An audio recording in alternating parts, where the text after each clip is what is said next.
కాదు. ఏముంది? దయ. దయ. దయ. ఎందుకంటే పాపం చిన్నప్పటి నుంచి కుంతి మహారాణికి ఉన్నటువంటి కష్టాలు ఎవరికీ లేవు పాపం.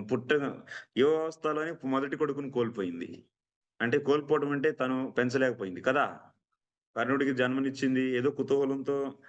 సో, తను దుర్వాసముని ఇచ్చినటువంటి వరాన్ని చెక్ జేయడానికి ప్రయత్నం జేసింది. దాని ద్వారా బిడ్డ కలిగాడు.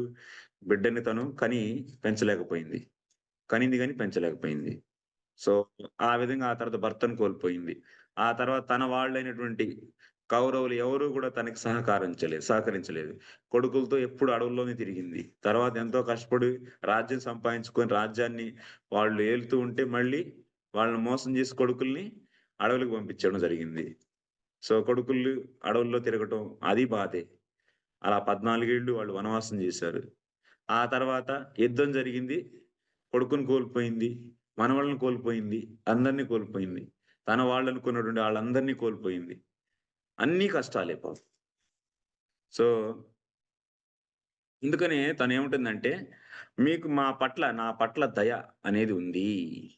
హే ఋషికేశ మదంతఃకరణం త్వమేవ జానాసి ఇతి భావః. హ్మ్.